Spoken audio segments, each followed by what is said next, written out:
The Eneco Tour, it's a compression, some say, or collection, if you like, of classic stages.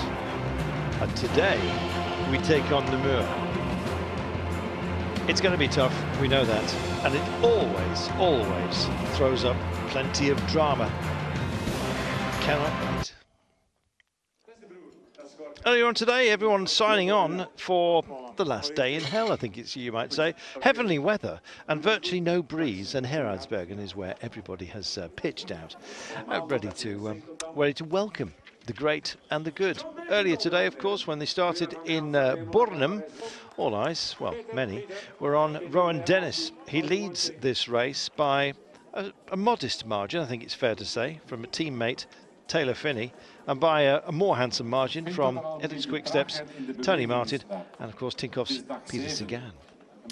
Well, it looks like the intermediate sprints jersey has indeed been decided. Van Lerberger looking handsome in that. In fact, all smiles today. Highly unlikely that he's going to lose possession of it, especially as we've got ourselves a breakaway, and it's a handsome breakaway at that. Talking of handsome, there it is. Andre Greipel looks a lot less threatening with that. Actually, no, he doesn't. Without his helmet on. This is a grumpy man at the moment, anyway, because he's waiting for his ticket to Qatar. But he always does pick out one young fan to give an autograph to, unlike some others. So maybe the look doesn't quite mirror his demeanour. We'll see. He'll certainly be determined today, and Greipel can climb a few. Lotto Soudal, well, they've got cards to play, and although a red jersey is on the back of Peter Sagan, he'd like to swap it for white, not the flag of surrender, you understand. He wants to go for this today. So the man from Tinkoff is going to dig deep, of course, but the problem for him is attackers, quite frankly. If it's all together by the final climb, then you can probably bet on Peter Sagan. But whether he'll manage to find back the gap that is currently existing between himself and Rohan Dennis, which is a margin of 27 seconds, is anybody's guess. Team Sky are here, and well, Kwiatkowski can go well in moments such as this, still, of course, with the bands of the champion edging his jersey. And so it's a sign-on for duty and a call of duty today, and some of those, as you can see, battered and bruised by the day's events. That's Craig Anderson, the big Dane, who's one of those that has been on the deck in this race. And in fact, we've had quite a number of withdrawals this late in the season. Notably, I might add, Tom Bonin, of course, big engine room for Etixx-QuickStep. So what will BMC do today? Probably control things. They did a fantastic job of it yesterday. But watch out for some flyers, and you've got to count John Degenkolb amongst those. He's a quick man, but he can also climb. Well, there's a selection of names that were read out this morning. Van Avermaet, of course, getting a huge cheer. And likewise, Groenewegen, the Dutch champion. And look, everyone would like Van Avermaet's photo. And why not? He's been a winner here before. He's a great attacking rider, great presence when it comes to the Muur, and can't be denied as one of the great favourites. One of the great beards, Soup, just taking himself up to an imposition for Copidis.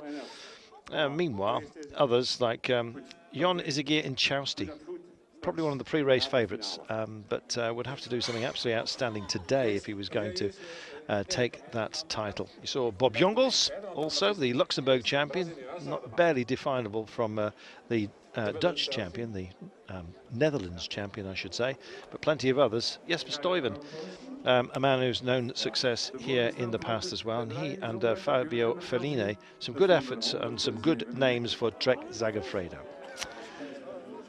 So a big sign-on today, and looks reasonably serious, except for Peter Sagan, who always looks, well, moderately happy. Winner Anacona there as well. You saw from Movistar up towards the fore, and I've got to tell you that Winner has managed to get himself into the break. As Brian was pointing out earlier on, we already have a winner up the road. It's his first name. So let's check out what we are dealing with today.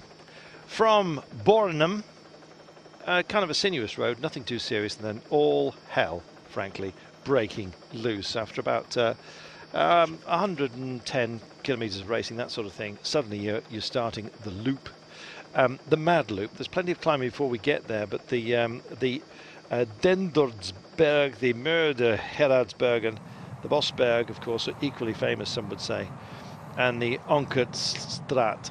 So here we are, and it looks pretty familiar at the back here. Once a jersey has been secured, Van Lerberger, well, he may as well take it a little bit easy today. But it's the break that we're concerned about, and it may only be 91 seconds that they've got as they come through Grimmage. Sounds like a game played probably in Harry Potter land, I'm not quite sure. But anyway, a minute and a half then, and it is Peter Sagan's boys who are starting to chase down the gap. Now they want to make this as lively as they possibly can, and probably try and stick it to BMC. But as you can see, you just caught sight of Rohan Dennis in the white leader's jersey. He's not that far behind. So, will it be an attacker today? Will it be one of the GC players? That's the conundrum, Brian.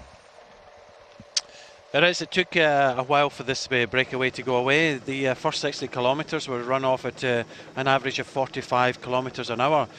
So it was just after that first 60 kilometres, the breakaway of 9 riders, which gives you an indication it had to be a strong break. And it is a strong break, but you can see Tinkoff have come to the front. They're not thinking of the overall, they're just thinking of the stage win. It was a bit of a messy sprint, and they messed up yesterday, in the stage finish, and they don't want to put any doubts. So that's why they're putting the riders on the front of the peloton, because they believe that Sagan can win this stage, and they want to win it with him. There we are.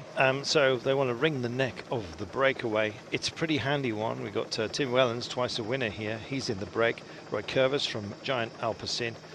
We've got Verona from Orica Bike Exchange. Lars Peder Nordhaug is here. Sarro from Francis Tischer. Anacona, the aforementioned, from Movistar. Antonini from Wanty. And Brian van Gotem from Rompot. Welcome back. Well, if they had horns, they'd be blaring, because we're on the Onker, Zellerstraat, as we speak. There are 9 climbs remaining, plus a final half kick, if you like. This man kicked everybody, didn't he? Including, I'm afraid, our own Mark McNally, to secure that Primus Intermediate Sprints dark green jersey. We've been calling it black all week, but it's referred to as that, but it is, in fact, very, very dark green. 55 seconds now, and it looks like Tinkoff are going to have their fun. Now, Sagan is known to be a bit of a team burner. He's quite happy to fry his own teammates and then do things all on his own late on. Calling vehicles out of the gap, as you can see. In fact, they're dexterous use of the horn, the honker. And here we go. This is, well, I guess you might say last roll of the dice as Winner Anacona pushes on for the Movistar team, the 28-year-old Colombian. Not happy the way things are shaping up. There's Lars Peder Nordhaug. He was 600 to 1 in places at the beginning of the day and found himself in the breakaway. He's been spinning it up and looks like he was surviving nicely, but this has fractured now, as you can see, and it may well be that we get a trio off the front, but with 64.2 kilometres and a determined chase down by Tinkoff, it looks like this is at least going to come together. That's what they want. Mess it up a little bit, mess with people's minds. Yeah, for the first 60 kilometres of the race, BMC were keeping it together. They didn't want a breakaway because that was a wee bit too close for comfort yesterday. They didn't want, you know, there was a lot of riders going on the attack earlier on today, and they didn't want the break going. Eventually it did go. Wellens has been riding some small gears, thinking of trying to win the stage, because this is a big day, final stage, twice the winner of this race overall. But he finds himself 3 minutes and 6 seconds down off the overall lead. So 25-year-old Belgian wants to try and win the stage, and that's why he's in the breakaway. But Tinkoff have got another idea. They want to try and bring this back, and there is a possibility in this finishing climb with Sagan. I think Rohan Dennis is absolutely flying, and he's going to follow any moves that happen in the final. But Sagan with a 10-second bonus, he does need, what, 17 other seconds, because he's sitting 27 seconds. I cannot see this happening. I can see getting a handful of seconds in this finishing climb, but I don't think 17. I think it's too much. So I just think Tinkoff are looking for the stage win. I think you're right. And Greg van Avermaet is he's just Well, his duty today, I guess you might say, is to follow Sagan. Sagan's not actually at the point right now. He's just embedded. In fact, sitting not that far behind Rohan Dennis, because the BMC boys are, as you can see, keeping tabs on Tinkoff for the time being. Be interesting to see how they approach this one. They've certainly eaten into something of a gap, and as you saw, Tim Wellens has pushed on. Roy Curvers looked lively as well out of that original breakaway. The 36-year-old Dutchman from Giant-Alpecin also up the road, but I really can't see this hanging out there because the instruction has clearly gone from Sagan to get on with it. And then Sagan, I think, probably feels a bit sprightly. He's won 2 stages here, don't forget. And more than that, you're thinking, well, he's not going to get the victory out of this one, but he has really stamped his authority on the sprints. And I think ahead of the World Championships, Brian, that's quite a feat that he's pulled off. Yeah, problem for Tony Martin here. So he's just radioing. We've already seen a few people with problems in the Moor de Geraardsbergen. This is the 3rd overall. So a change of bike, I think it will be for the rider that's currently sitting at the 3rd place in the general classification. So what about Sagan then, stamping his authority? He's been loud in the sprints, hasn't he? If he takes a 3rd stage win out of this race, I think he'll be happy ahead of the Worlds. Yeah, I think that's what he's looking for. So it wasn't a change of bike in the end. So it was just he couldn't do it on the bike, so he got his mechanic to get his hands dirty. He'll get back to the race, but still not things happy. Are not right. No. Well, finally, he'll get the change he wants, I think. Are they going to trust that? When you get cobble rattle, Brian, it plays havoc with the chains. Well, it's the pressure you put on, and when you go up the cobble climbs, when you come to it and you change gear, sometimes the stress on the chain and the gear causes the gear to go into, the spokes or bend round. And we've already seen a couple of riders walking up the Moor de Geraardsbergen only some kilometres ago. We have indeed. That's the sound of the men working in a chain gang. We're going to sing that if we get plenty, indeed, kicking off their chains a little bit later on. Well, actually, we probably won't. 61.3 kilometres then, 53 seconds is our gap. Tony Martin just trying to relay his way back in at the moment. Indeed, nobody wants to see a great man overly hobbled, so he just beds into all and sundry. Team Sky Car was offering up a bit of assistance earlier on. This is Katusha. He's going through, but the race director's horn being sounded. They've reassembled themselves. They still hold 54 seconds. No great fear, you might think, but look at the parkour that we're dealing with. Next up, it's the Denderberg for 700 metres, 8%. Nasty little kick up. Then, of course, it is the Moor itself. Now, the Moor of Geraardsbergen was taken out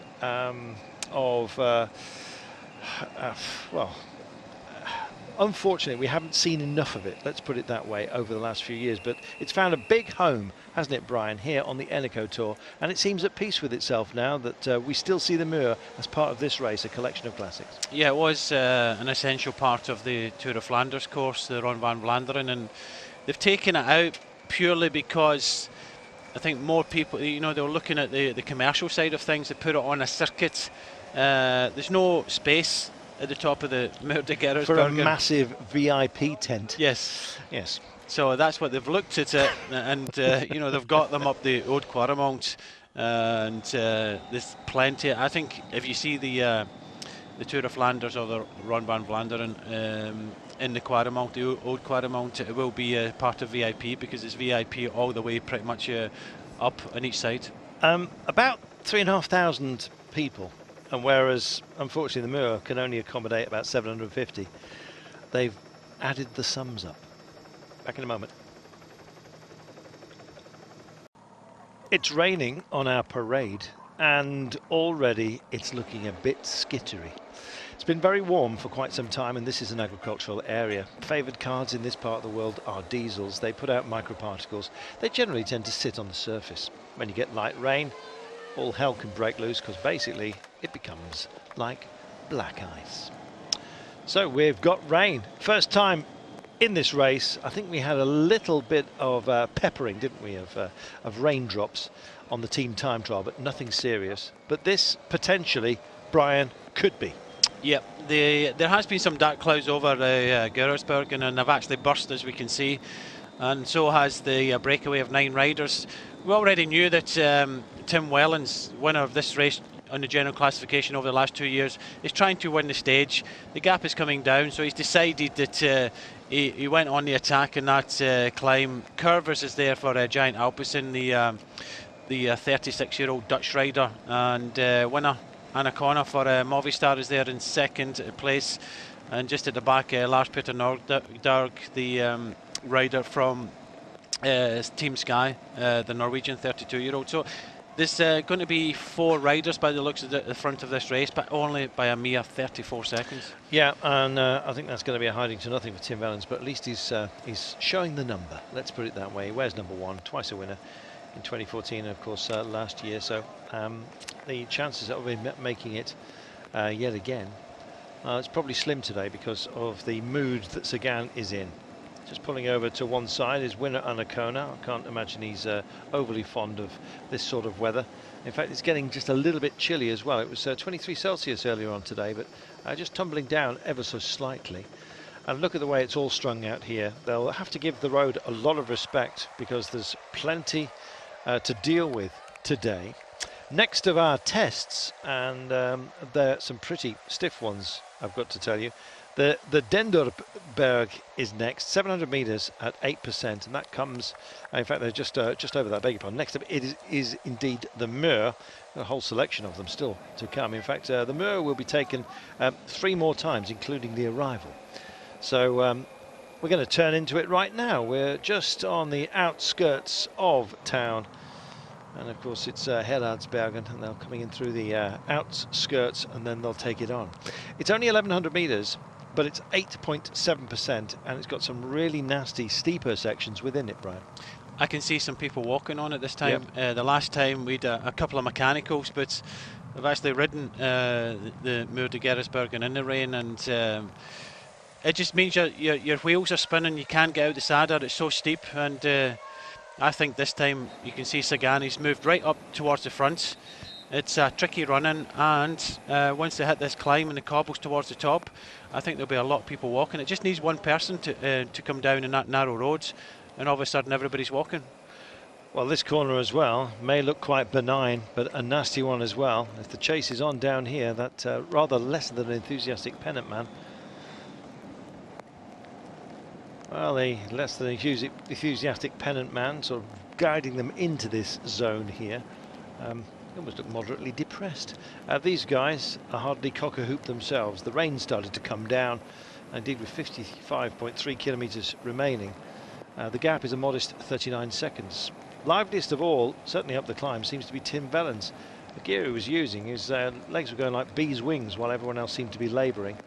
But yes, he slots in behind the highly effective Lars Petter Nordhaug, who picks it up for Team Sky here. He, of course, won Tour of Yorkshire last year, the 32-year-old, so it's familiar to many of you. Nordhaug, I don't know why he started as such long odds at the top of the day, but he certainly did. He's here with Roy Curvers, the 36-year-old, the oldest of those in the breakaway. Lars Petter Nordhaug carrying 32 years of experience. Roy Curvers from Team Giant-Alpecin is also here. Tim Wellens, as you've seen, and winner Anaconda, the Colombian, who he's one of those that's on a list that seems a very long one of very effective Colombians. He's sort of there as well, further down the pecking order, let's put it that way. But he was 5th into Arcalis on the Tour de France. That was the day that Tom Dumoulin, of course, won this year. I think it was stage 9. But Tom Dumoulin himself might have designs on this day.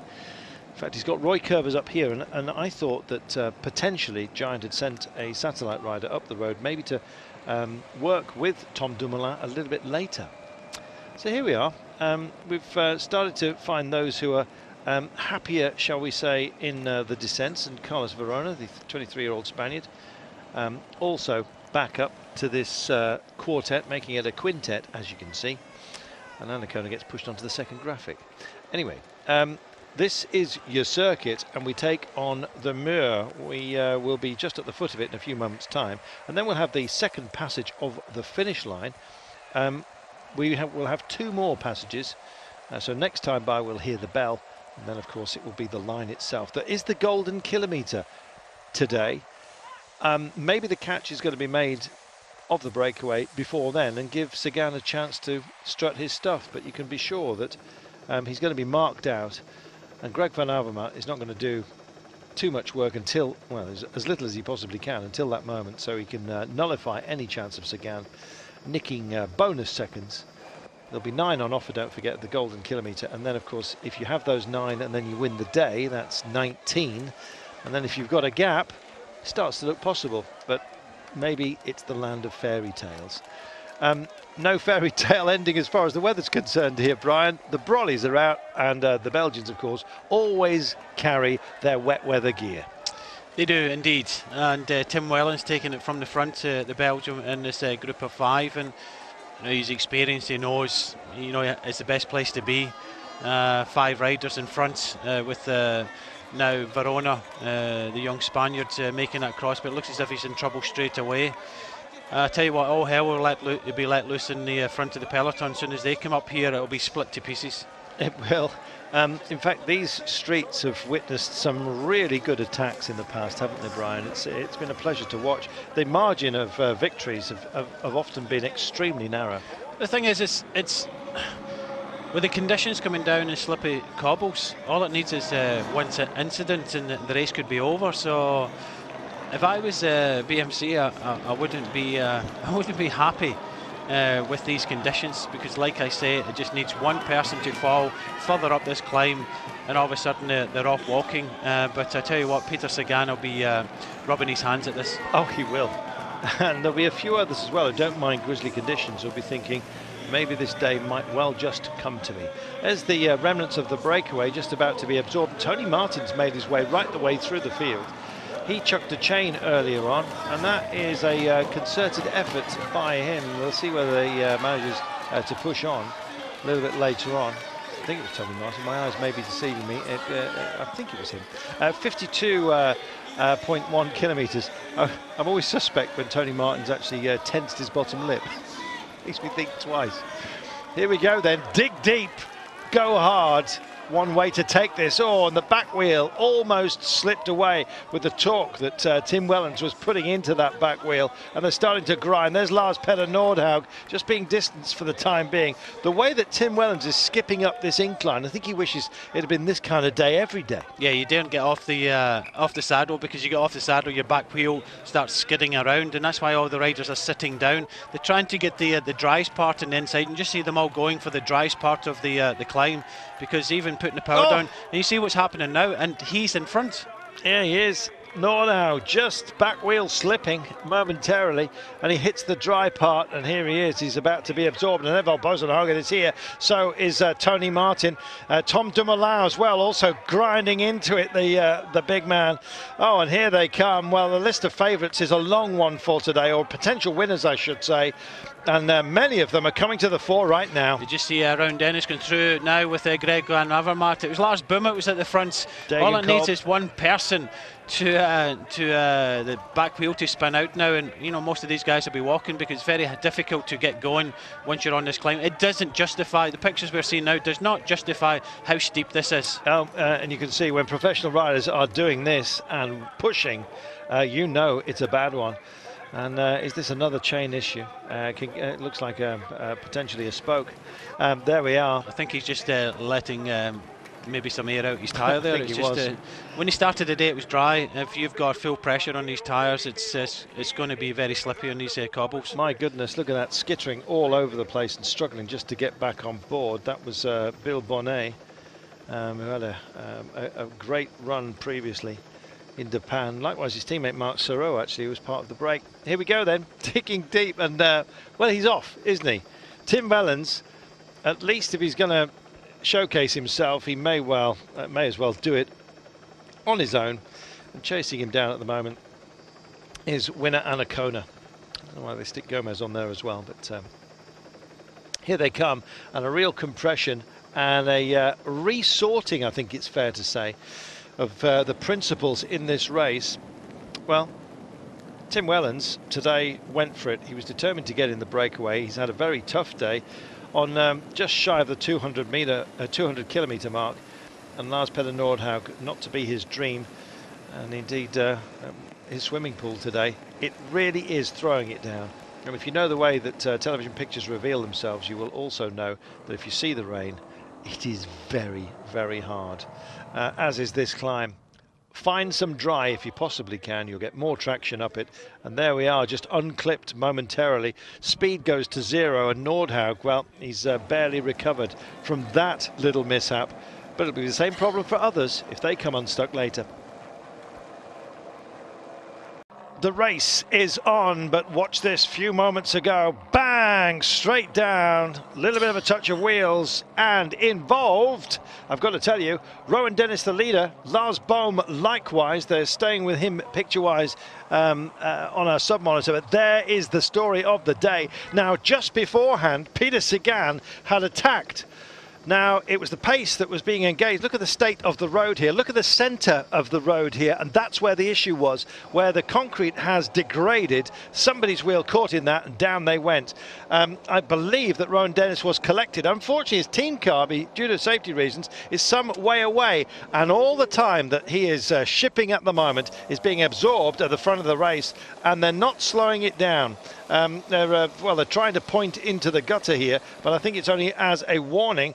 The boys up front attacked. They've got every right to continue attacking. So Bohm is down. Bang, he goes off, and Rohan Dennis. And I think the central section here, which is to be honest, should be filled in. Look at that. It's an absolute nightmare.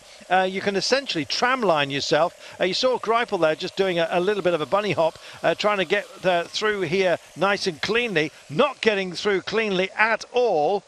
Rohan Dennis, and as you saw there as well, Lars Petter Nordhaug from the original breakaway, also caught out by that. Tim Wellens, he can just push on as much as he possibly wants to at the moment. He was on full attack. Behind him, likewise, Peter Sagan was also very well engaged with Niki Terpstra. So he's on his lonesome at the moment, and this is a big opportunity for a pivotal point, I think you might say, as we take on the Bosberg for big changes in this race. Well, Rohan Dennis was actually in this front group, and unfortunately it does look as if, just looking at it now,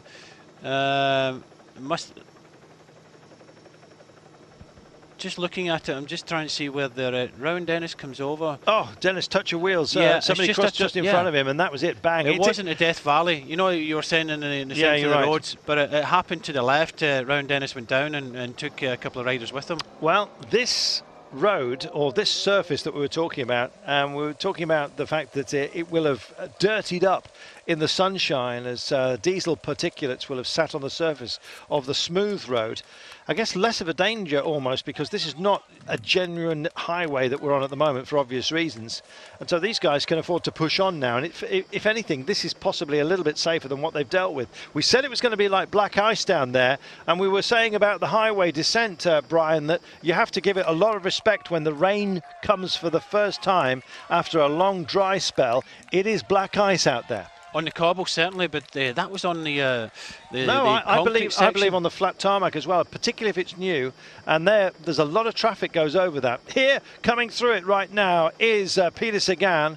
And indeed, Uncle Tom Cobley and all. There's some really good riders who are in this group, but it does not include Rohan Dennis. Yeah, and he had to wait a long period of time. I think his car was car number 1, but when you see the gaps, he'll be at the back of this race. But what I couldn't believe is that one of his teammates actually rode past him. I didn't think he saw him. Maybe it was the white jersey, but he rode past him. So BMC still have the race lead with Taylor Phinney. So, you know, it's luckily for the team. I said when they were coming up here, the team that would be least happy about these conditions coming down would be BMC.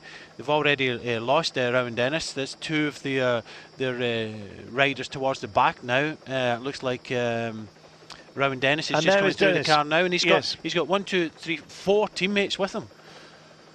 Wow. Well, Rohan Dennis is working his way back in. He's taken a big slam. It was a tardy, late move by his team to get to him. This is Bob Jungels, the Luxembourg champion, who's pushing on, as you can see.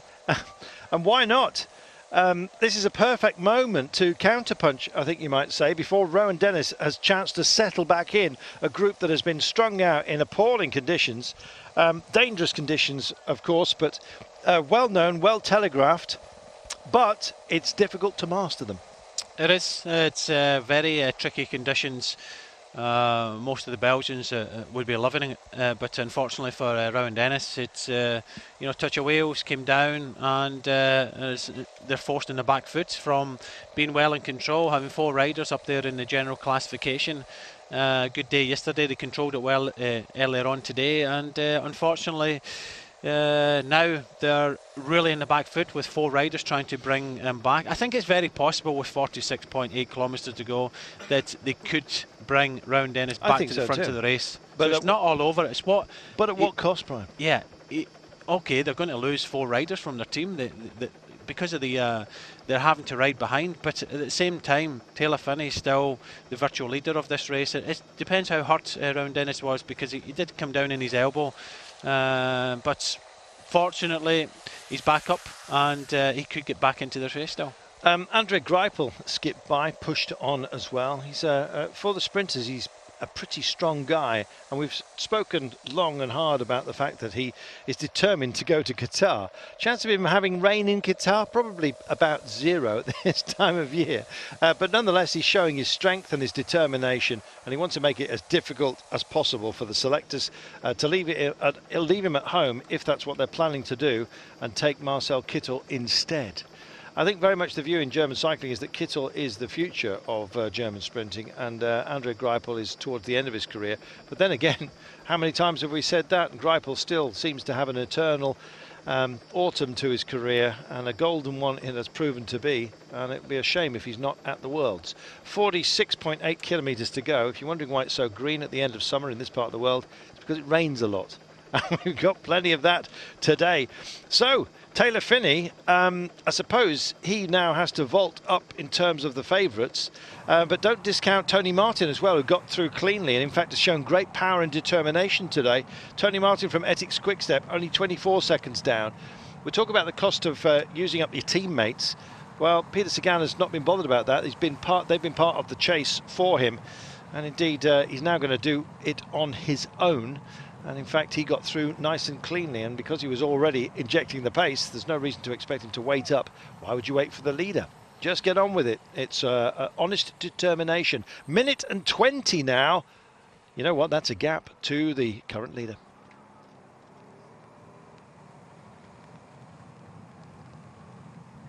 Minute and 22, Brian. That gap is extending. It's to the boys who are at the front, and clearly there's a lot of very motivated riders further up the road than Rohan Dennis. Yeah, BMC have just got onto this back group. They have to come past this back group, as yet again we're seeing some followers. Greg Van Avermaet was involved there. Was that Wellens on the deck a few moments ago? It looks like just left our screen. Let's have a quick look here.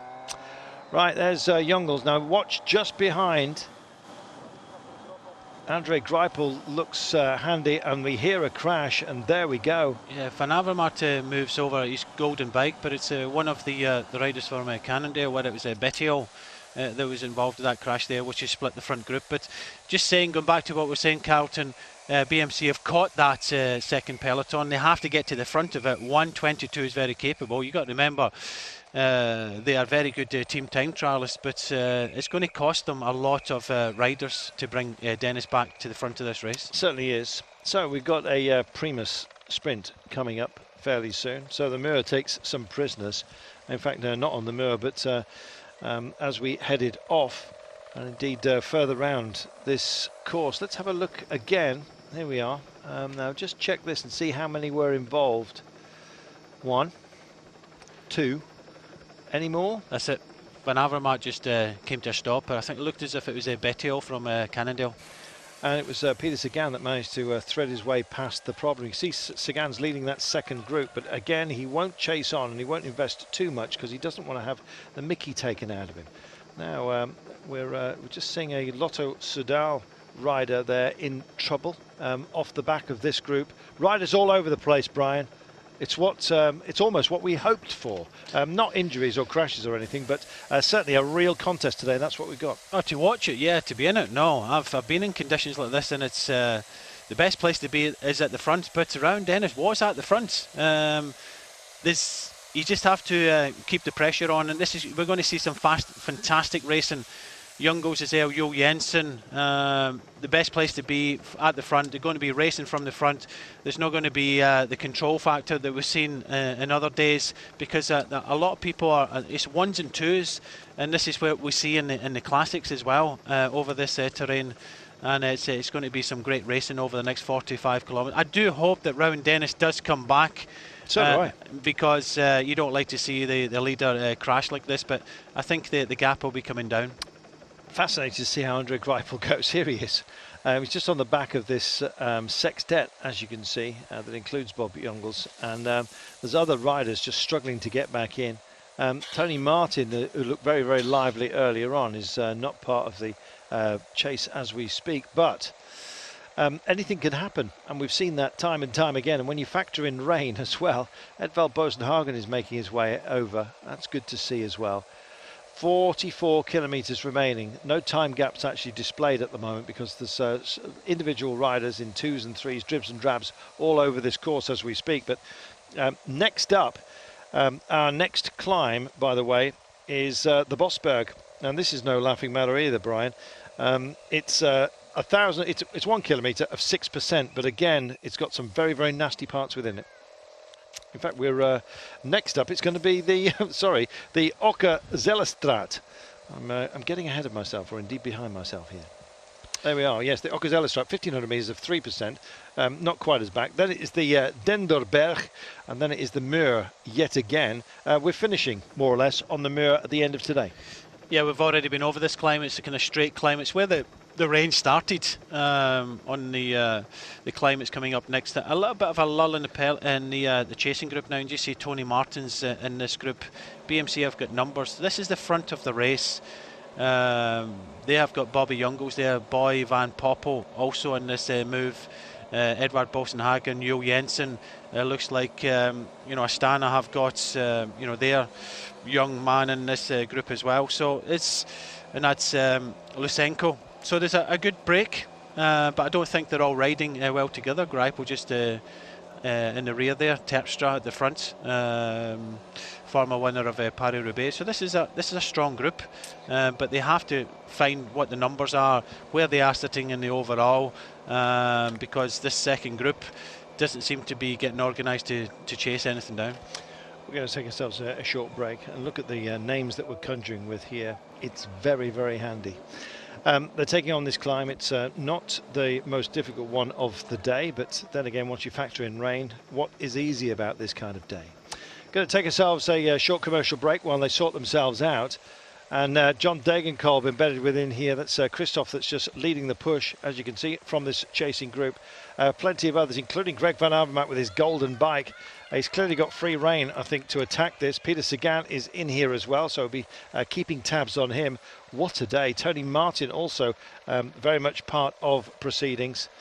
And now 1 minute and 40. This breakaway, make no mistake, could make it. It could. Terpstra is the best placed in the general classification at 27 seconds. So Etixx-QuickStep, we were quiet yesterday and now in the front foot, because absolutely no riders from BMC in the front group. Wilco Kelderman tries to go across now. Tom Dumoulin trying to come up here, but it's a quality chase group. But when you get a quality chase group like this, nobody wants to help each other. So it very much looks like Niki Terpstra from Etixx-QuickStep is the driving force in that front group. Well, he's a great man to have there. He can climb. He's a classic specialist, of course, and he's not a bad time trialist either. Greg van Avermaet putting a little bit of space between himself and Peter Sagan, you've just seen sail by. And here's Christoph. He's a big man to take the wind, and in fact, lots of people like to get behind him, but he does suddenly fade. He's given to doing that. When he gets into that position. Nose in the wind is not his happiest place, I'm afraid. Likes to leave that very late when he's in a sprint, but today he's going to bite. Here we are at 18 seconds then, that chase group, and 1 minute and 38 is the Rohan Dennis group. And I think we've just witnessed a terrible moment for Rohan Dennis as far as this. He's looking to take his first overall win in the European World Tour on a stage race. It looks like it's going to ebb away from him, Brian, but that could change. But I think the odds on him are probably lengthening as we speak. They are. This group looks as if it's coming back now. Boasson Hagen does his turn, Boy Van Poppel, Lusenko, Greipel. Greipel's only 50 seconds off the overall lead. The riders that are going to benefit the most from this group would be Niki Terpstra, started it at 27 seconds, Bobby Jungels at 36 seconds, Sutherland for Movistar at 39 seconds, but it does look as if they're getting their act together a little bit behind. Just to say that, they just fan across the road, so it does look as if Etixx-QuickStep have come out fighting today, and unfortunately for BMC, they don't have the numbers in front because they took a lot of riders back to try and help out the race leader, Rohan Dennis, to come back to the front. And as we see, it's just hovering about the 1.5 minute mark as Sagan's at the front. Tony Martin's just following. Giant-Alpecin is trying to fire a rider across. This is the man that's the best place in the general classification, Niki Terpstra, at the start of today. Quiet day yesterday for Etixx-QuickStep. Movistar's got Yasha Sutherland, so all action still. Lotto Sudal sending another rider across there. That was Jens de Buschere. So no big action, reaction from this group behind with Sagan, Tony Martin, Grifko going on the attack. Now Wilco, Kelderman goes. There's only 2 BMC riders in this group. One of them is on the gold bike, and that's Van Avermaet, but I cannot see Taylor Phinney even in this front group.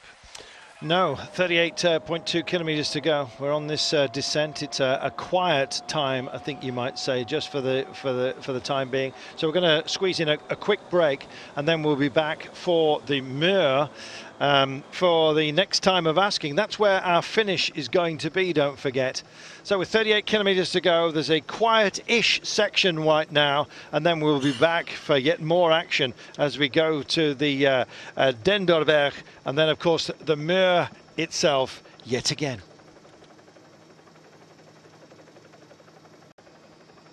Welcome back. Andre Greipel took a spill on open highway. Just a little turn off a roundabout, then he went. Likewise, Boy Van Poppel, I'm afraid, also took a tumble, and he took a long time to get any kind of assist. He was looking very, very strong, but unfortunately, long time for Boy Van Poppel to get back on his bike. Less than 35 kilometres to go. De Buschere, Izagirre and Degenkolb now forming this chasing group, and you look back through, and all credit, you know, to Andre Greipel. He's got some amazing fighting spirit. He slammed into the deck. He was straight back on his bike. Boy Van Poppel stayed with his machine. I think he'd actually got a problem with his, it looked like he'd got his brakes locked on.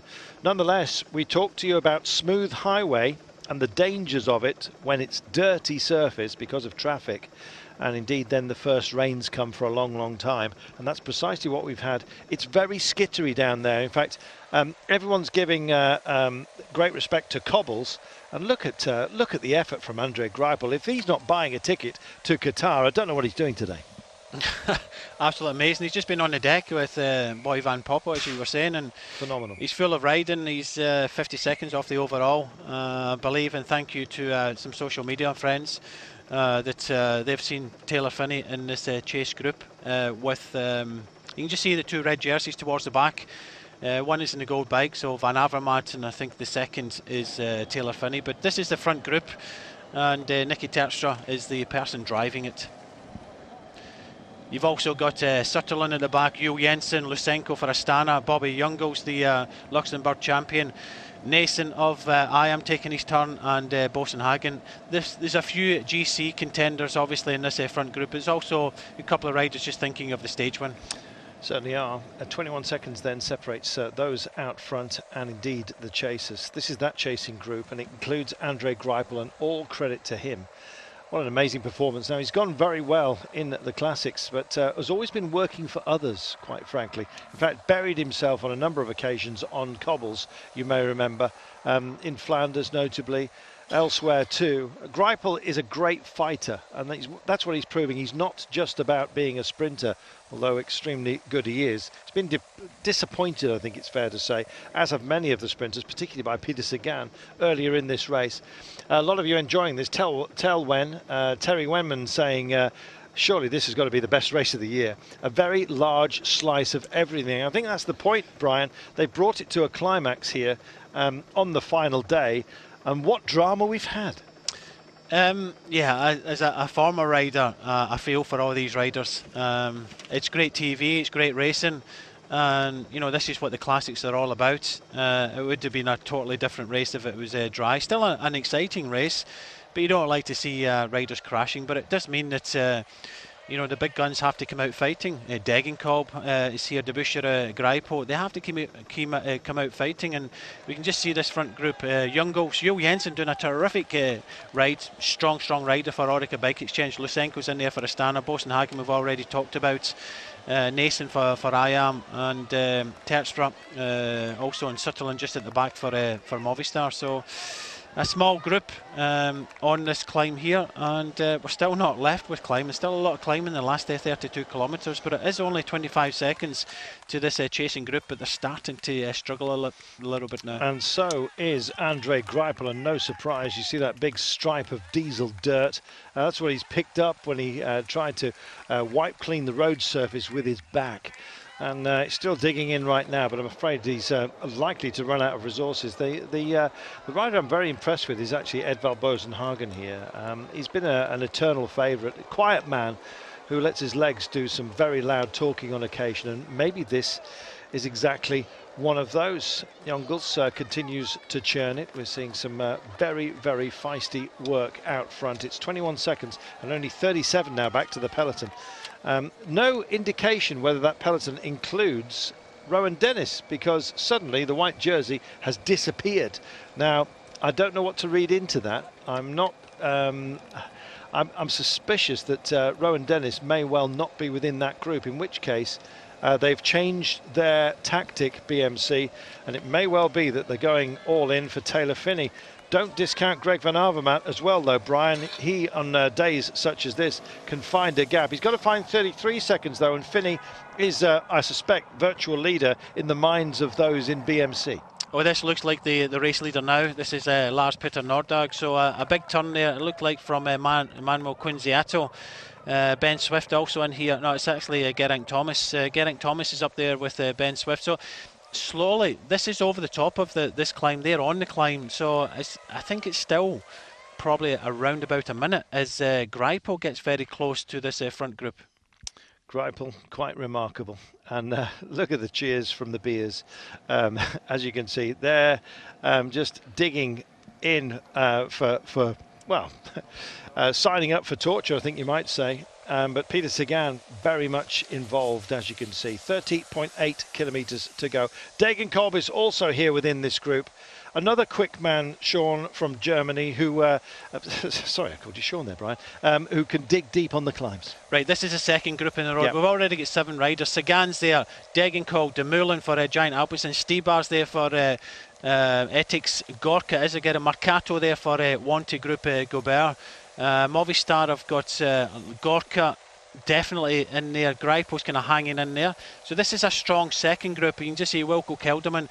LottoNl-Jumbo have been kind of blown away. They're not getting any representation in the front 2 groups. So Giant-Alpecin with Degenkolb. This is a big effort from Degenkolb. The Paris-Roubaix winner from last year, helping Tom Dumoulin. Yes, very much so. There is Tom Dumoulin, the man who did such a good job last year in the Vuelta. We kind of spoke about the fact that the team were not there to support him back then. Well, right now he's got Degenkolb to help him. He may well be helping the other way round. Look at that, Stybar also involved in here, and Jon Izagirre. Well, Izagirre Insausti is one of those guys who can always push on at a late situation. We'll see whether they can make it count for them.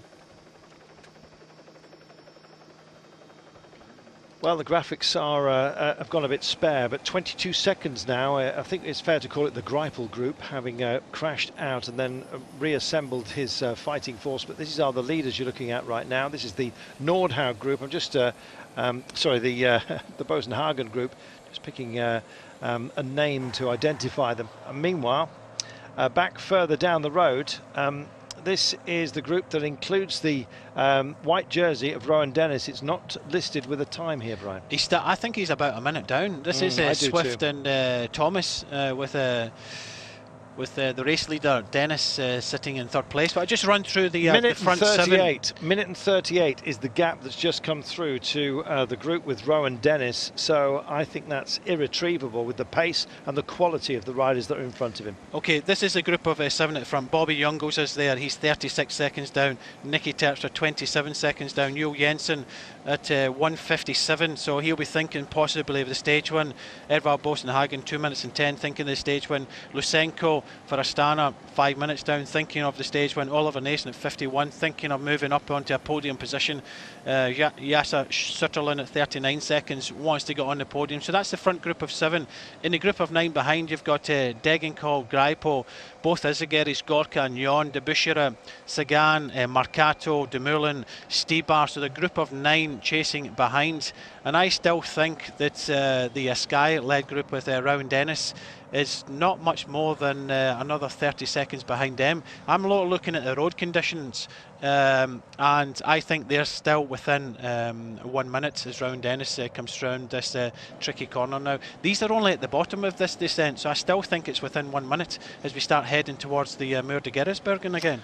Well, at the last check that our data systems are giving us, it was 1 minute and 38, but that was 5 kilometres ago. And it may well be that the chase that's been engaged by Team Sky is starting to pay some dividends here. We'll see. This is some great work being done. Lutsenko had a very big turn there for Astana on the front. Meanwhile, there are others who want to join this group, and including Peter Sagan, of course. And here he is wearing the points jersey, as you can see. The red jersey, Andre Greipel also within this group. And they're settling themselves in for combat, 1 minute and 32. So there we are. It is over 1 minute and a half. There's the peloton at 45, but the group with Dennis is behind that group. So we have our leaders, a secondary chasing group, a group at 45, and the Dennis group at over 1 minute and a half down, Brian. It's a nightmare.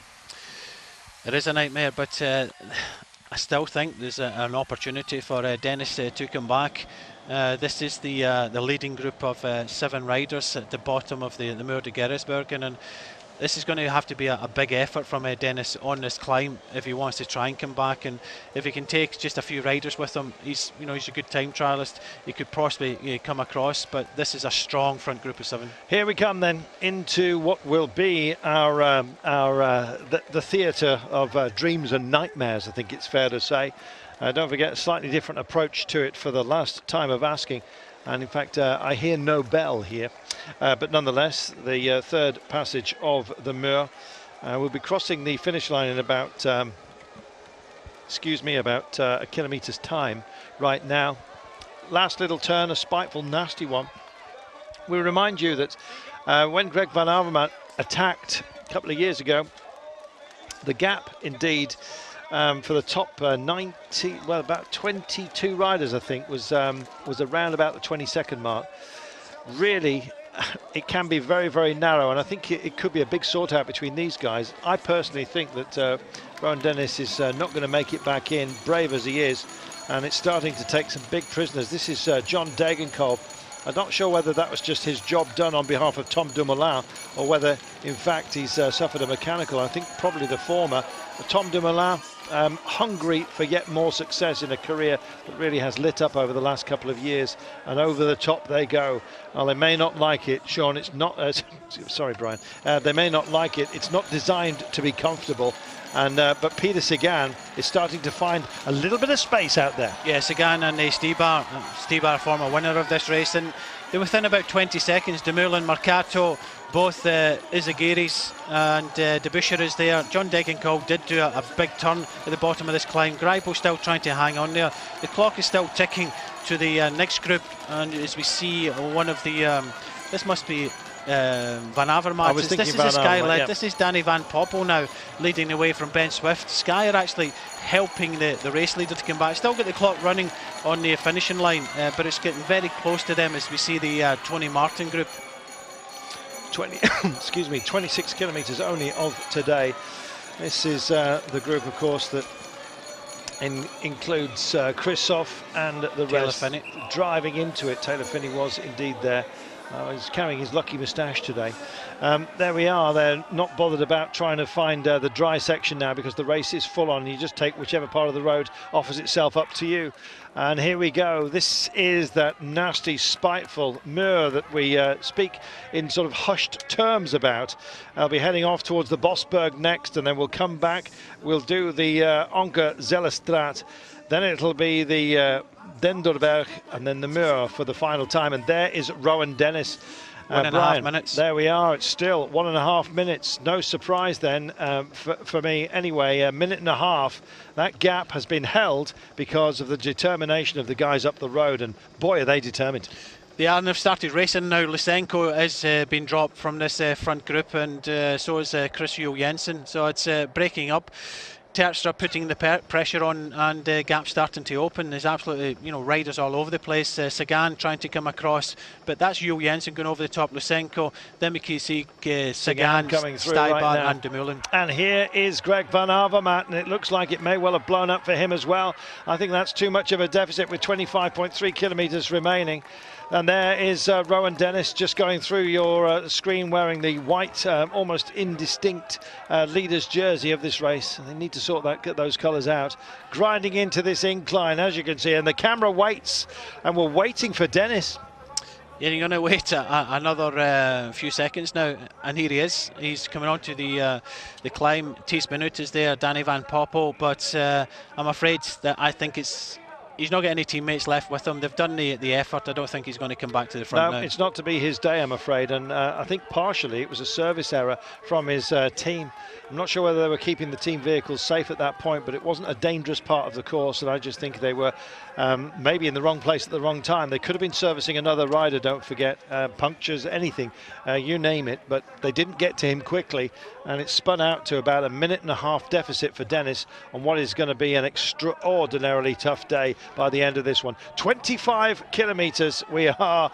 Oh, and it's Solo just coming almost the Italian championship to an absolute stop here. Just grinding in, trying to smooth out the incline. He drifts as wide as he possibly can. Jürgen Rollins as well, just within this group, and it's survival for many along the way. Back out on the open highway, open to abuse, you might say. Well, the rain appears to have ebbed just a little bit with 24.4 kilometres to go. And another big right-hander. And look how carefully they are taking it. They're all holding their bikes as vertically as they possibly can, so to lessen the impact of these curves. So a little bit of respite. Terpstra, Naesen, Boasson Hagen, the trio up front. Just chasing them down is Bob Jungels, as you can see, but it's a big fracture, I'm afraid, and broken challenge perhaps from BMC. All their nightmares have come at once here, Brian. Yeah, they have, and it's quite unfortunate, but the team taking advantage of the situation. It's this is how racing goes. Is the team of Etixx-QuickStep. Terpstra needs to look at behind. He's got Jungels coming across. He will not go through and give Naesen a turn. Edvald Boasson Hagen just thinking more of the stage win at this moment in time, but Terpstra wants Jungels to come up, and he's looking around waiting for him. He is. Naesen is keen for this to go on. He says, come on, let's just get on with this. Terpstra is not overly engaged.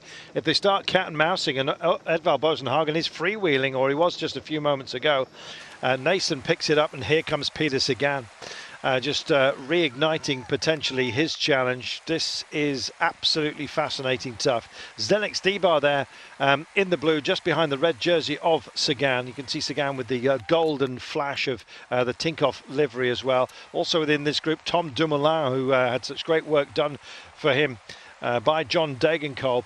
And they are just starting potentially to open up a threat. Jens de Bescher or de Buskere, depending on which part you come of Belgium, also here. And look at this. Well, who does it suit to get all of these together? Well, Etixx-QuickStep have got two here. Bob Jungels, of course, and Niki Terpstra, so they can do the old 1-2 on Boasson Hagen if they choose to do so. And so Terpstra riding clever, I think it's fair to say. It doesn't mean the others have to like it. Oliver Naesen from IAM Cycling in the white jersey here as well.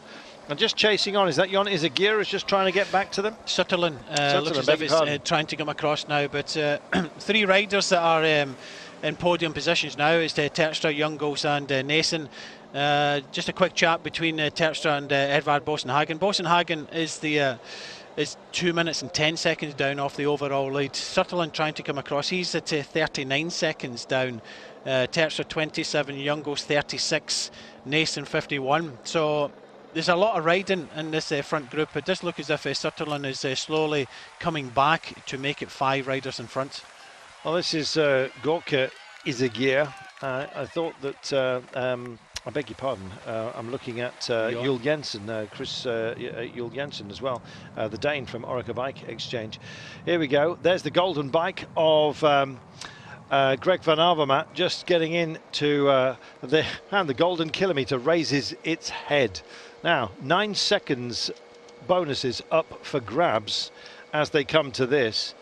Well, we're late in this race. 3 climbs still to come, including our arrival, let's not forget. And so who's going to roll through and take best advantage of this? Now, don't forget, it's 3 seconds bonus as you cross the line for the first time. And indeed, it looks like they may well just share them out. They don't want any arguing over these bonuses. No, they want to stay away. 3, 2 and 1 there. So Terpstra takes the first 3. So it does look as if they're going to share them out.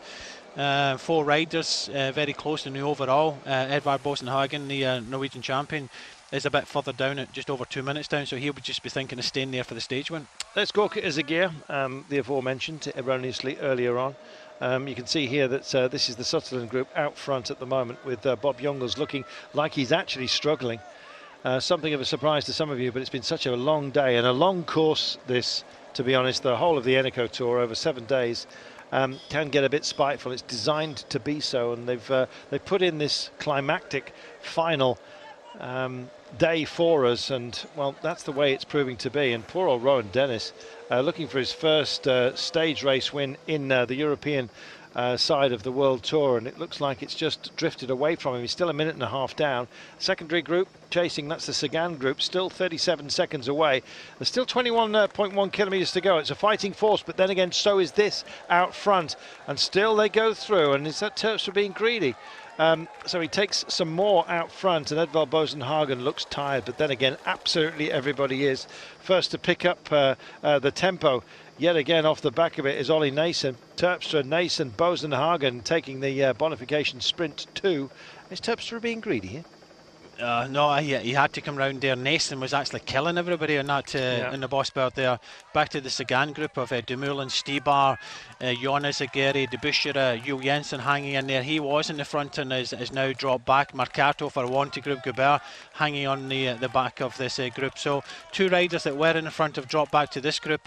But I tell you what, Naesen is killing everybody. He's so strong in this front group. Well, on the Bosberg, Niki Terpstra had to try to get round him. So Terpstra doing his turn at the front, Boasson Hagen, Naesen and Sutherland hanging in. But unfortunately for Bobby Jungels, who had taken 2 seconds at the point and put him from 36 to 34, it does look as if Terpstra is taking 6 seconds off his time, or 5 seconds, 6 seconds off his time already.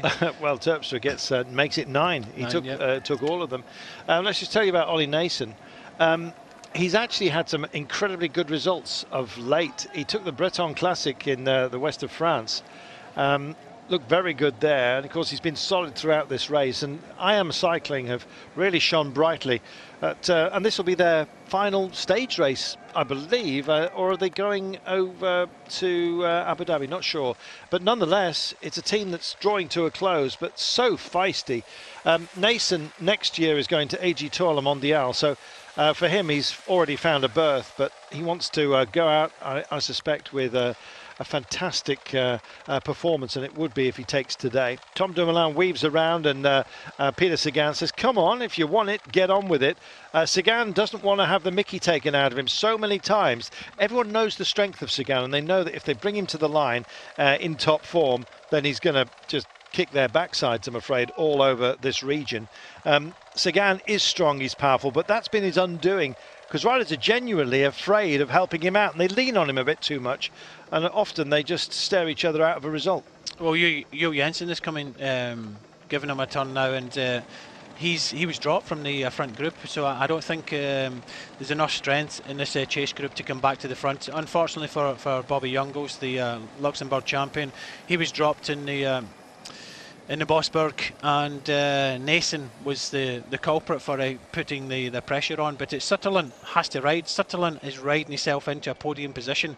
Edvald Boasson Hagen is just thinking purely of staying with this group and trying to win the stage, but it does look as if Niki Terpstra is riding himself into the history books of the Eneco Tour and could be possibly taking it. Well, wouldn't that be absolutely magnificent? Let's have a look. Edvald Boasson Hagen now.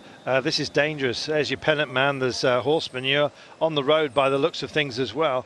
I don't know where that beast came from or went to, but to be honest, it may well be more than just a nasal distraction as they come through here on what looks like a newly laid strip of tarmac. I think there's the beast in the field. Yes, well, newly laid is nice for a rolling surface, but not when it's wet, and it can be a bit skittery. Let's hope they stay safe. 18.4 kilometres only before we get home, and we've still got 3 climbs to take, Brian. It's almost cruel. It is, but the difference between Niki Terpstra and the next rider, Naesen, is about 30 seconds. Sutherland is about 21 seconds down. So the difference between the riders, so if they stay together, Terpstra will take it from Sutherland, from Naesen. Boasson Hagen just thinking of the stage one, but it's a hard finish, and we could still see some changes. And if Naesen or Sutherland wants to win this race, they have to attack Terpstra. They have to, and they've got to get on with it, quite frankly. Terpstra, Naesen, Boasson Hagen, Sutherland. That's your quartet that you've got right now. Now, Terpstra's find himself some bonus seconds, but it's not about that for these guys. It's about the stage win, more than just about anything else. And we'll see how the gaps close down. They're increasing it, 40 seconds now on a rather ginger approach by the chasers through that little wooded section and around the manure that we picked out for you at about 4 o'clock in the afternoon. We're away from lunchtime, for most people anyway, thank heaven. Here we go then. Still a bit of a chit-chat going on, and they can't afford to do too much of this. And as you can see, Movistar's Sutherland just engages. Also very much here, Ollie Naesen at the back, and Ollie's taking a big lazy swig, gets rid of one bottle. He's still got another one in the cage. That's enough. I guess, to be honest, you just open your mouth and hang your tongue if you want some moisture today, because it's raining so heavily. Here we go. Look at this. It's almost a slow bicycle race, Brian, and you can see as soon as they put a pedal down, the back wheels start to skitter and jiggle all over the place. Yep, this is the chase, and there's no real pace about it. It's been left up to a lot of riding for Sagan in the red jersey. Debuscher is there. Degenkolb was used by Giant-Alpecin. Dumoulin's there. Mercato for Wanty Group. Tony Martin. Both Izagirre, Gorka and Jon at the back, and Lusenko for Astana. So a lot of a few passengers in this group and no real speed at the front. So I don't think it's going to come back, the group of 4, and it's going to be a battle between them. But if they want to win the Eneco Tour, they have to attack Terpstra. Well, likewise, these guys have got to suddenly show a bit of vim and vigour at the end of a long and hard day. And to be honest, they're probably making the calculation, as Sean would say, as to whether it's worth the investment on the final day. I don't think Sagan can grasp this one, unfortunately for him. But we'll see what the deficit is to the other major players up front. Who do you see as favourite for the title now, Brian?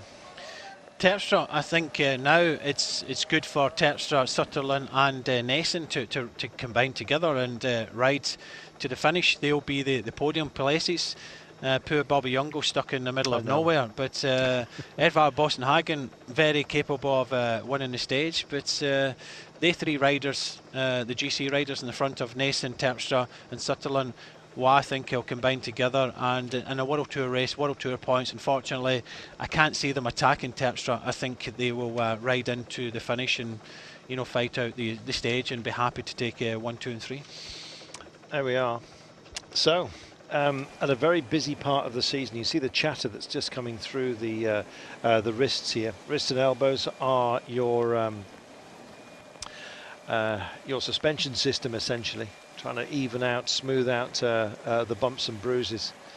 But here we are, the secondary group, 49 seconds. I think the heart has been knocked out of them. So 3 climbs for these guys. Who's your favourite, Brian? I would say that Boasson Hagen, he has to do less, and he could possibly be taking the stage. All these 3 riders, Niki Terpstra is taking seconds back. He is the best placed and looking to take the overall title, and I think the other 2 will be more than happy with a podium position. You know, today you could have had your fun if you'd decided to invest a small chocolate bar and put it on one of the guys who are out front at the moment, because it looked like all but a done job for Rohan Dennis. And then he takes a tumble, a little touch of wheels, and unfortunately with that incident, suddenly it just all drifted away from him. 48 seconds with only 14.8 kilometers remaining, and it's climbing as well, let's not forget.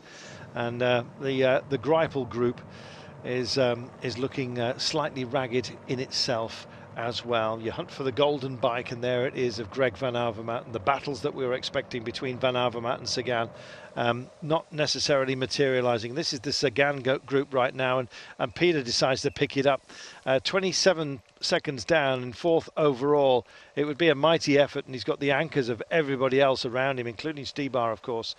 And so that gap just hasn't moved for the last 3 kilometers, Brian, and I can't see it moving much more. No, this the group behind is coming up, the LottoNl-Jumbo group with Kelderman. You can just see them coming into the view in the background, but there's too many passengers here. Tom Dumoulin, I think, is giving up the chase. Stybar just going to sit there, shake of the head from Sagan. He knows it's not going to happen. It was a good effort. He's already won 2 stages. He wants to try and stay up there in the overall. He's started today 27 seconds, so I think the shake of the head knows that he's not going to be able to win the Eneco Tour. It's going to be between 3 of these riders that are in front. Jungels with the cars now in there. I think Jungels, you can just see him in the background. He's not getting across to these 4 riders. So, but I can't see them attacking each other before the final climb up the moor. It's interesting, isn't it, Brian? The golden kilometre came to Terpstra, and I don't think there was much management about it because of the terrain that they were on and how late in the race it came. But he picked up 9 seconds along the way. Handy indeed. There's Tom Dumoulin just meerkatting at the back of this group that's being led up this incline, as you can see, by Sagan. Sagan could take a lot away from this, Brian. I think he's going to start amongst the favourites with his sprinting prowess that he's shown here and the names he's beaten for the World Championships. Yeah, he's looking strong. He has to be one of the favourites looking at the World Championships, but he's propped on the front of this chasing group. They'll look behind Greg van Avermaet to bring other riders across. Greg van Avermaet could still finish in the top 10 here, so they could probably save some points for BMC, but it's just been a dreadful day for them, dreadful luck. And unfortunately, from having 4 in the top 10, it looks as if they might only finish 1 in the top 10. Onkazela. They're coming through right now, 13.2 kilometres to go. So let's describe what remains of the day for you, shall we?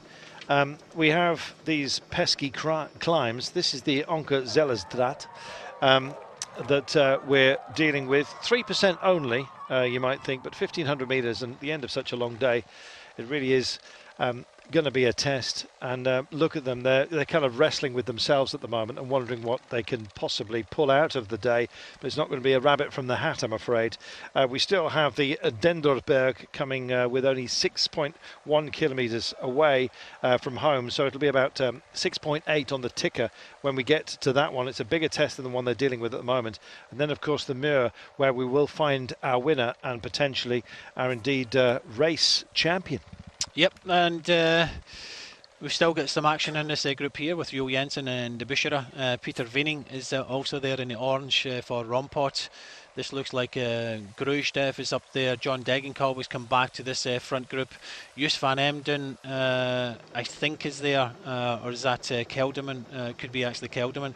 But I tell you what, hanging in the back is still Andre Greipel. He's already been on the deck today. Bless him.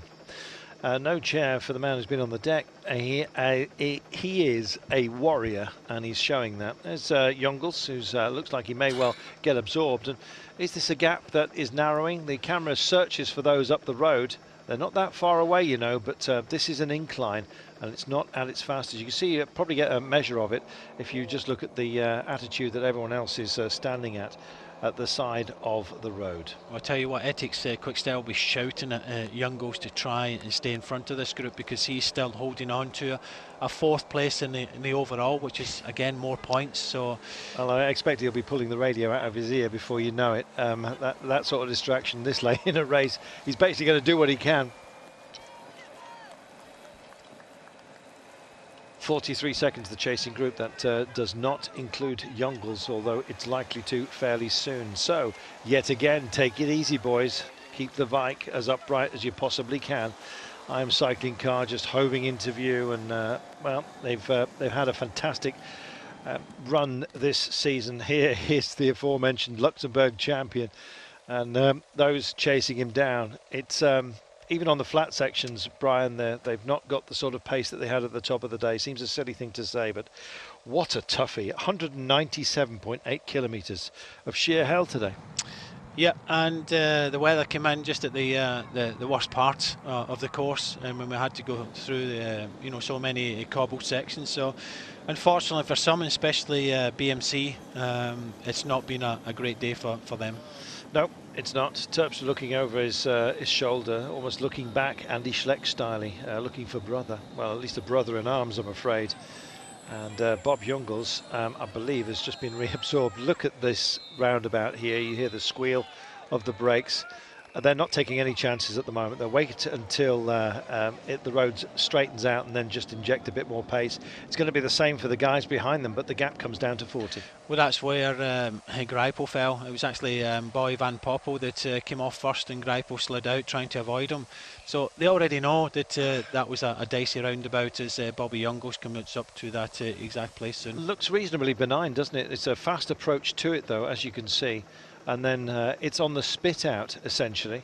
You come into it, you go to the left-hand side of the road in order to open up the roundabout for yourself. And then if you misjudge it because of the unpredictable surface, then you can find yourself caught out. It really does switch back. It's almost like an oval, isn't it? Look at that. It's a squashed O, I'm afraid. And that padding on that lamppost on the exit is there for a very good reason. I think it was almost tasted by Andre Greipel. 10.7 kilometres then remaining of today. We've dealt with the Okkezelstraat. Next up, it's the Denderberg. This is only 700 metres, but it's 8%. Then again, it's not as bad or as testy, some would say, as of course the Muur itself. We don't take all of the Muur next time by. We're doing half of it, 600 metres, and then we'll hook for our finish. So we won't be seeing all of the dastardly incline, but we'll be seeing much of it. And right now, the chasers, including Peter Sagan, are seeing much of the back end of Bob Jungels, who's making a spirited effort of staying in no man's land here. Well, it has. He's still hanging on to fourth place in the general classification. It's going to be very difficult to hold off this group, but there's absolutely no riding. Both Kelderman and Joos van Emden are in this group, in the two yellow kits of LottoNl-Jumbo.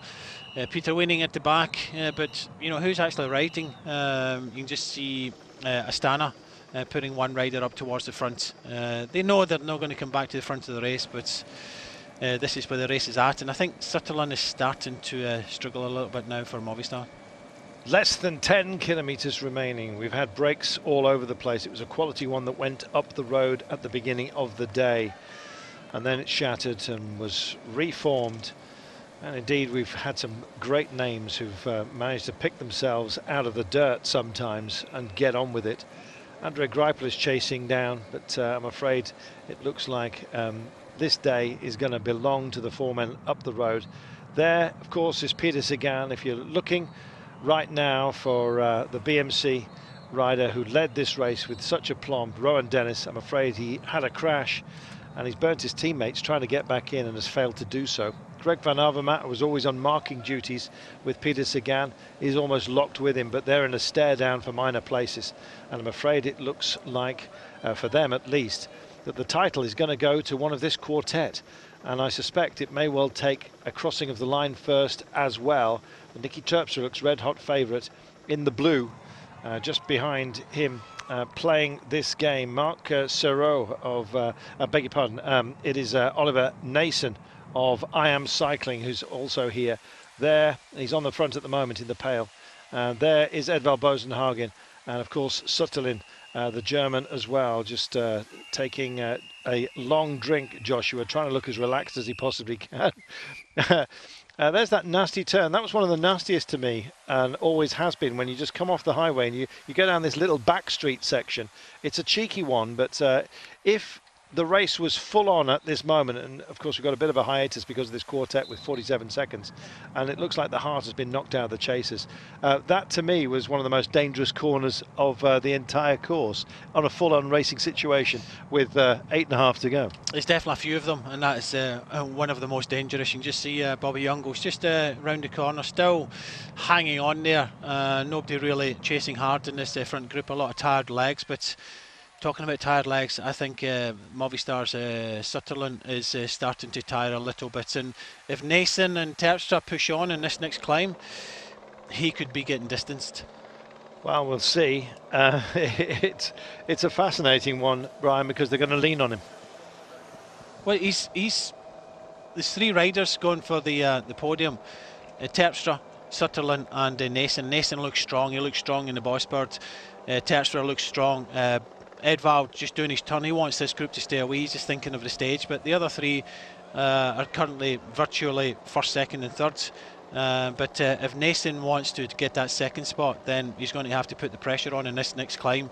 I think Terpstra will go with him, and so will Boasson Hagen. So Sutterlin seems to be the weakest of this quartet. Well, we'll see. So who do you fancy for a stage victory today? We'll talk about gaps a little later on. Oh, Lars Boom. No, it's Lars Boom's already down. This is that Grujstev? Get it in a moment. So back to the question: are you going with Edvald Boasson Hagen? Yeah, I have to. He's well, he's your man. Yeah, he's nowhere in the general classification. The other 3 riders have to think about the podium positions here, and Edvald looks strong enough, and he'll just try and save as much as he can and try and take the stage win. Here we go. A little bit of skittery wood planking there to deal with. Change of surface as well. A little bit of a kicker, as you can see. And Lutsenko takes a dirty bath, I think it's fair to say. Yep. Just as we thought. Here we go. It's started to happen, and Sutterlin has been kicked. He's gone backwards, so it's left for a trio here, and he's absolutely gone pop. There's no retrieval, not with what is at stake for these guys, and the trio go for it. Edvald Boasson Hagen digging in just behind Terpstra here, and just sailing at the front, Ollie Naesen from IAM Cycling, a team that's found so much success very much at the end as the candle is about to be blown out, I'm afraid, for them, and it's not a happy birthday I'm talking.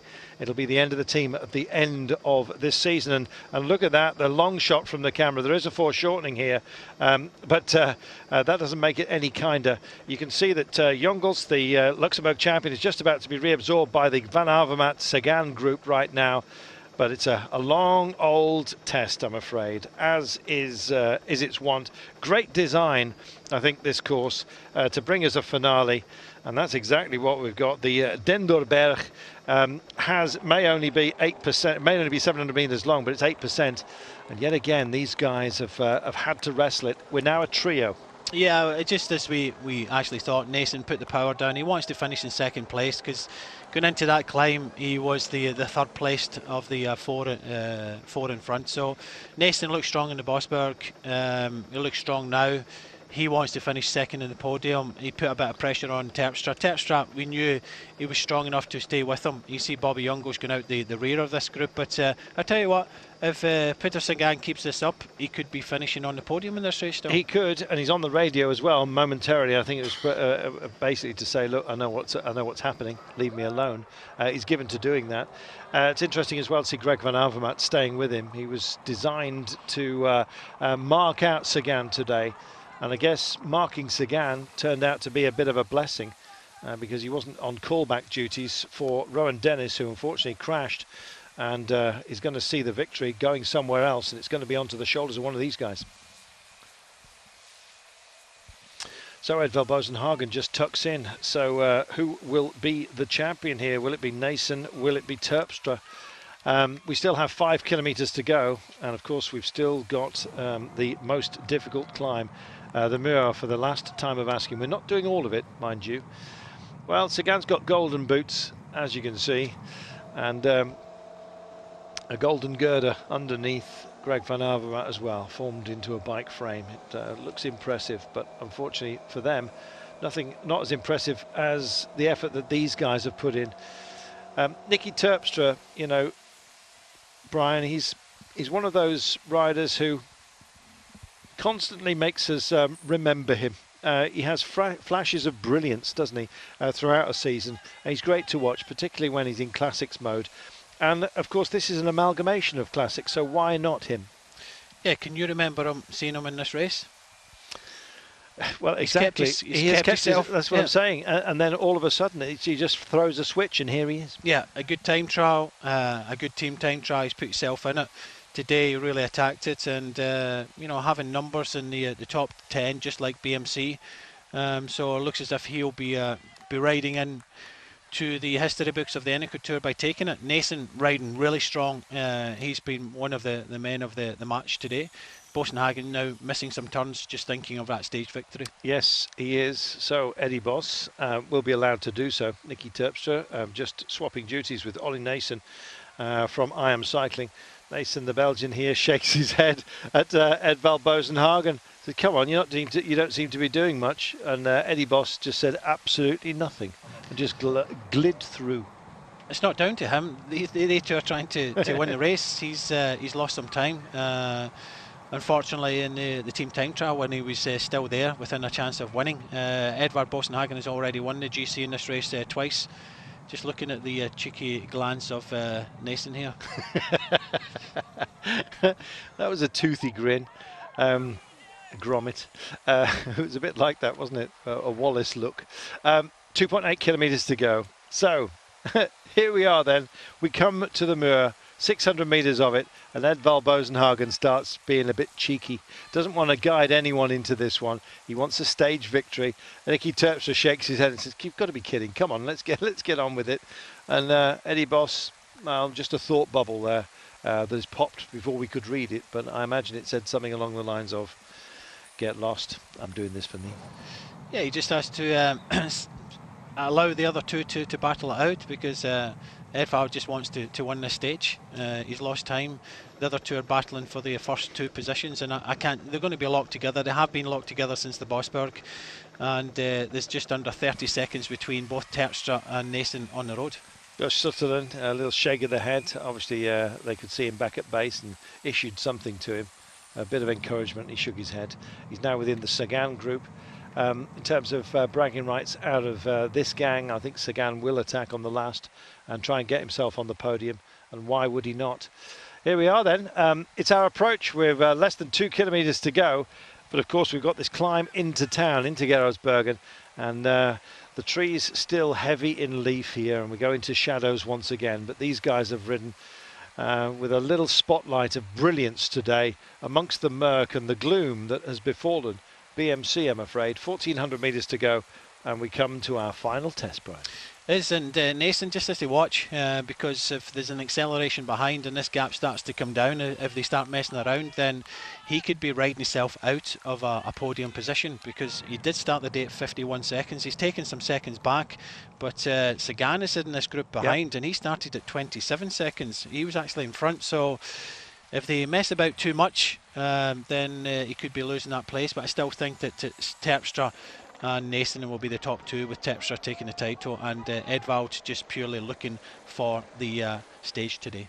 Well, Greg van Avermaet is also there, of course, at 33 seconds. So the difference between himself and Sagan is a 6-second margin. I don't think he's going to find that on Sagan, not on this incline. But anyway, we'll do the maths in a few moments' time. Meanwhile, they come into town. They get a round of applause, and the men with the hay bales have been out here. And there is our final climb. They're coming home, Brian, and they're coming home to glory. They are. They just have to watch as they turn onto the cobbles to turn left. Niki Terpstra wants none of it. He just wants to, you know, ride up this climb as hard as possible, take the title. Naesen looks strong. He's going to challenge Edvald, it looks like, for the stage win. Well, Peter Sagan there at the Flamme Rouge is stuck in the middle of that group. He's not going to treat this as a sprint, potentially. He's got energy to save now with some stripes to be defended. Of course, when we get to Qatar. Here we go then, on to the cobbles. And the Eneco Tour is going to draw to a close. And Niki Terpstra is guiding up the man missile that is Edvald Boasson Hagen. Oliver Naesen here from IAM Cycling. Looks like he may well be struggling just to stay on as Terpstra opens up the taps. Here we are then, tight on the inside. Good work here by Naesen, who's just going to round Edvald Boasson Hagen, I think. Eddie Boss goes for the barriers. Terpstra's going to be left in the wake of these guys, and Edvald Boasson Hagen picks it up. He starts to drive in. He's got another turn to take, and he's going to win the day. And just behind him, Oliver Naesen is going to take the next bag, I think, of bonus seconds. Edvald Boasson Hagen maintains the pace. Look at the back wheel skittering all over the place, and Eddie Boss is the boss of this day. But who's going to take the title? Well, Niki Terpstra crosses the line. Eddie Boss throws his arms in the air. What a fantastic race this Eneco has been. Congratulations to him. Chapeau as well to Niki Terpstra, and of course Oliver Naesen was very much involved at the end here. But Edvald Boasson Hagen, that is relief you're seeing here as well. He's a hard worker, he's a great guy, and he deserves this day. Yeah, he absolutely buried himself there to take that stage one, but the overall goes to Terpstra. Here we go then, Dumoulin is here, so is Greg van Avermaet. Peter Sagan is also here. You can do the maths if you like, as van Avermaet crosses the line now. Oh, 5 seconds, that well managed. He was 6 in arrears, I think, Sagan, between himself and van Avermaet, so he finishes ahead of his nemesis. What a race. My goodness, what a race. If you're looking for the classics and they're your favourite part of the season, then of course save some of your affection for the Eneco. It's a combination of them, and it really does provide some wonderful racing. Yes, Sutherland just finishing there for Movistar, so it does look as if he could be losing what he was riding into a potential third place. Well, we've seen Degenkolb come across the line.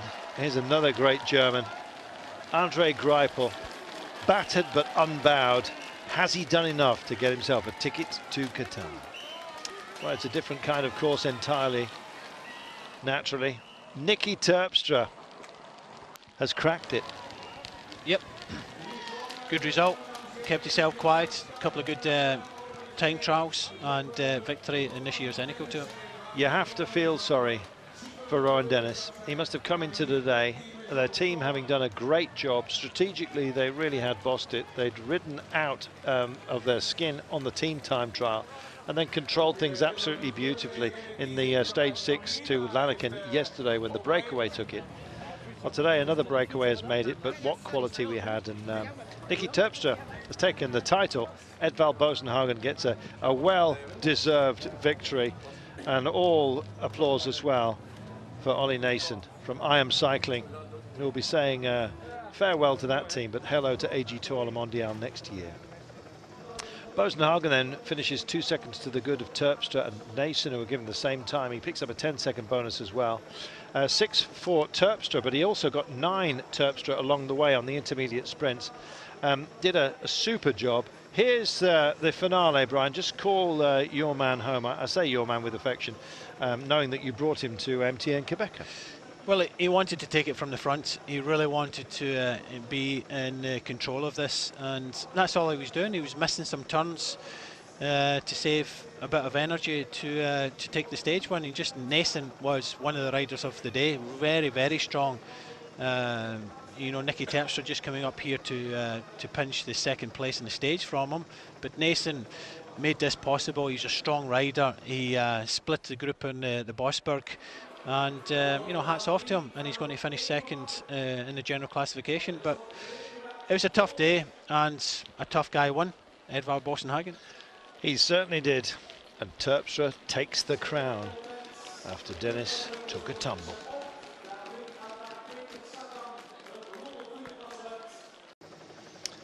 Welcome back. Well, king of the castle today, Edvald Boasson Hagen, but the man who owns all the land, it seems, in this part of the world, or at least this terrain, is Niki Terpstra. Fantastic racing. It's what the Eneco has provided us with for so many years. And it goes on. It's a race that you can never count on if you happen to be a leader. You see chops and changes along the way. And Niki Terpstra just wondering what the margin's going to be, I think. Well, we'll wait for confirmation, but he gets the biggest of hug. Of great congratulations for us as well. What a fabulous race this turned out to be. Here they come then, the stragglers today. I guess you might say something of a gruppetto being led in here by Itzolo et al. Bit sorry for BMC, and a lot of retrieval to do today, and unfortunately it was just impossible, it seems, to make amends for what had happened to poor Rohan Dennis, who was denied his first World Tour stage race in Europe. Yeah, it's disappointing. But Rohan Dennis will live and fight another day. He's an exceptional good bike rider. Certainly is, and we look forward to seeing him at the Worlds in the time trial. We also look forward to seeing Sagan muscling it with the world's finest sprinters, of which in this race he's kind of announced himself as being very part of said vanguard. So we look forward to that. How well do you think Sagan is going to go defending those that rainbow jersey? Well, he said he might not go, but I think he will go. It's going to be very difficult for him, but the way he's been sprinting this week, you never discount him. No, mind you, he said he wasn't going to go to the Olympics. I thought he'd changed his mind. He didn't. Road Devil, that's Matt Appleby, says, cheers, Carlton and Brian. The Eneco Tour is great indeed. It has everything. Chapeau to all the riders on what has been another fun stage. He's and then he says not. Yeah, not fun for them, of course, but great entertainment for us, and we thank you, Matt, for your thoughts, and indeed everyone else who's enjoyed it today. We're still waiting for our official confirmation. I guess they're just waiting to confirm whether or not Rohan Dennis has officially abandoned. Don't think injured, but unfortunately I think possibly just on energy saving. Here we are then. Terpstra takes it by a margin of 31 seconds over Ollie Naesen. Peter Sagan did make the podium, and it was 2 seconds. Greg Van Avermaet, that's what he was pushing for, ahead of Greg Van Avermaet. Heartbreak for BMC. Joy for Sagan that he made the podium, and indeed has really reinstated himself at on the very top shelf amongst the world's sprinters. Van Emden gets a top 5, Kelderman in the top 10 with Stybar, Izagirre, Tom Dumoulin and Mr. Bob Jungels. There's a song about him. Wow, Brian, it'll take a while for everyone to come in today. The rain has finally stopped, just in time, of course, for Terpstra to take the podium. Here's your, oh, that's nice to see. Mark McNally riding in here. The Brit gave such a spirited performance in his attempt to stop Van Lerbeker taking that dark green or black jersey. Didn't quite make it. And here come the soldiers, Brian, who had to work so hard. And in the end, it all crumbled to nothing. Yeah, King and Bowley coming across the line, and yeah, they're just looking up. They're going to finish over 10 minutes behind. But Sagan, yep, he made the efforts, got that third place, and Jungels and Sutherland just didn't have it in the end. Sagan had to go through an awful lot of hurt by convincing everybody that he wasn't going to have the Mickey taken out of him.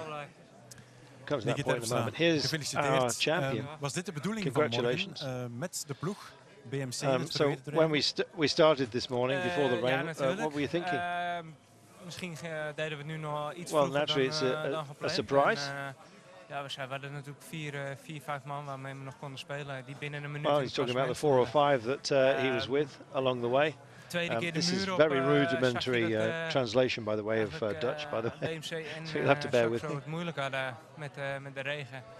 Ja, en toen hebben we doorgetrokken en toen dacht ik... And that's about where I run out, Brian. Any ideas? Take it up to the maximum.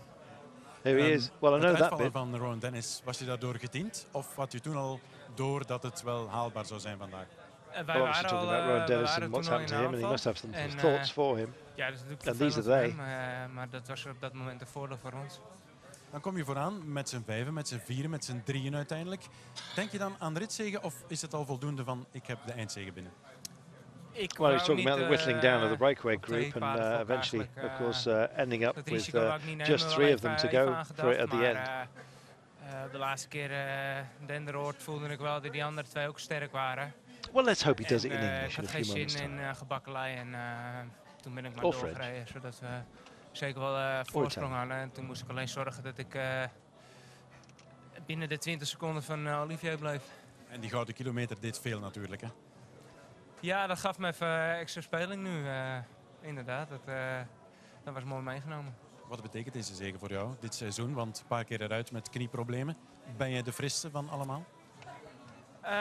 Nou, ik heb evengoed heel veel koersdagen nog gehad. Maar het is wel door mijn zomerbreak heb ik echt vol de focus op het najaar kunnen leggen. Ik heb eigenlijk speciaal de Vuelta gereden om ook voor te bereiden op de Eneco Tour. En de wereldkampioenschap. En ja, dat is echt geweldig dat het dan zo uitpakt op de laatste dag hier in Geraardsbergen. Echt prachtig. One final question in English. What does this victory mean to you? It's really special. The Muur of Geraardsbergen is a special place in cycling. And now win this classement on this place, it's perfect. Thank you very much. Congratulations. Thanks. Good man. In a nutshell, after a bit of double Dutch. There we are. Here's your World Tour. Who's the daddy? Peter Sagan. News to him, Quintana, winner of La Vuelta, and Chris Froome, Tour de France champion, in 3rd place ahead of Contador, Greg van Avermaet. It is, of course, a roll call of greatness. And, well, St. Peter is at the top at the moment.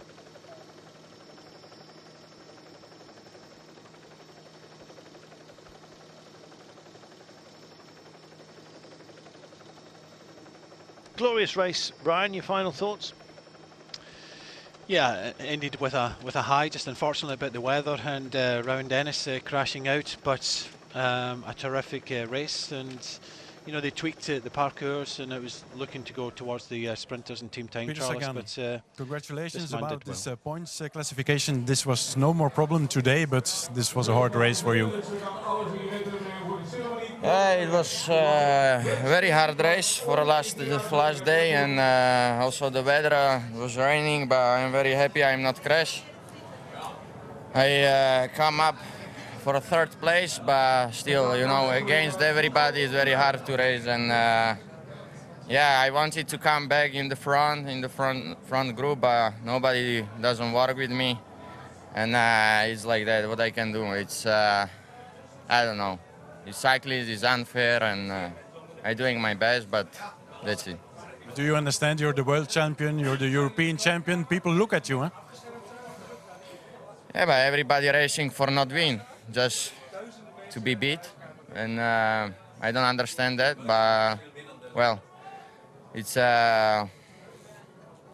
also part of the cycling, and yeah, I don't know. You have to live with it, but you feel sad. No, I'm not sad. Why? I won everything what I could. And the Eneco Tour doesn't change nothing for me. I did 3rd. I did a lot of points for UCI, and now I am a leader of UCI ranking. Then I won more than everybody else here. And you go to the World Championships now. Are you sure or not? No, we'll see. You still have to think about it? Yeah, for sure. Is it true you're really tired? Well, it's a long season. Also here in Eneco I did 1 stage more in European Championships, and yeah, I'm tired. We have a lot of things to do, and I am happy it's almost finished season. And 3 weeks is a long term to the championships, huh? Ah, well, I spend in my home, that will be okay. Good luck. Thank you. There we are. Throw us a bone, Peter. He'll be out walking the dogs, that's for sure, and clearing his mind before, of course, he starts to focus on next year, I guess, if he doesn't go to the World Championships, where he will be riding for Bora Hansgrohe. I think his hands are big enough. He's certainly got enough on his hands at the moment, as you can see. So, looked a bit weary, didn't he, our Peter?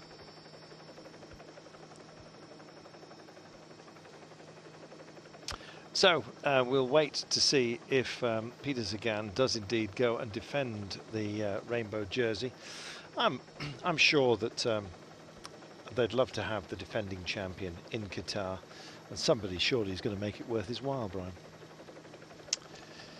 Yeah, I hope he goes. Me too. At this moment, he's just thinking day by day. He had the European, so he had a long race before the Eneco Tour, came to the Eneco Tour, so... Here's Eddie Boss.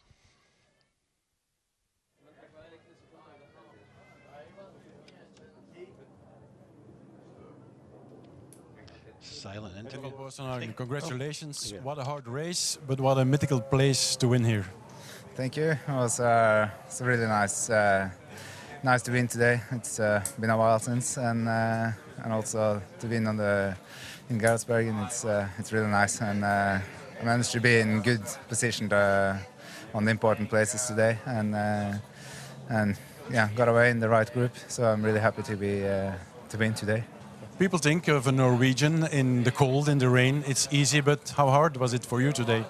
Actually, it was not cold, but it was slippery on the cobbles, and you need to stay focused. And there was people crashing quite a lot, but I managed to stay upright, and I'm yeah, of course, really happy to manage to stay upright and also to win, and always be in the right position today. It's I've been feeling quite strong during the Eneco, but we didn't get what I was hoping to during this race. So I was coming to try to win her stage or GC, but far from GC, and then it's really satisfied to win the last stage. Tell us about the last kilometer, last time here on the Vesten. What was your tactic? My tactic was to try to wait or just follow all the attacks, but try to be a bit smart and not waste too much energy. And then you also, Terpstra was riding for GC, so I could play a little bit on them too, and had to save everything for the last few hundred meters up the climb. So did you know our young guy Oliver Naesen? Yeah, I know him, and he's also strong. So. But it was hard to be up there, but it was a strong group, and luckily they didn't catch us from behind as well, so I'm really happy. Thank you very much. Yeah. Edvald Boasson Hagen can take a lot of pride out of this race. Congratulations to him. Peter Sagan likewise, 2-stage victories, and now leading, as you've seen, the World Tour points classification. And of course to Niki Terpstra, who takes victory here at the Eneco Tour. It's time for us to bow out. It seems proceedings have kind of beaten us here, the length of them. But nonetheless, it's been a joy to have your company, and we thank you for it. The Eneco Tour, always a pleasure, never a chore. Except, of course, for those who get bitten by this mighty course.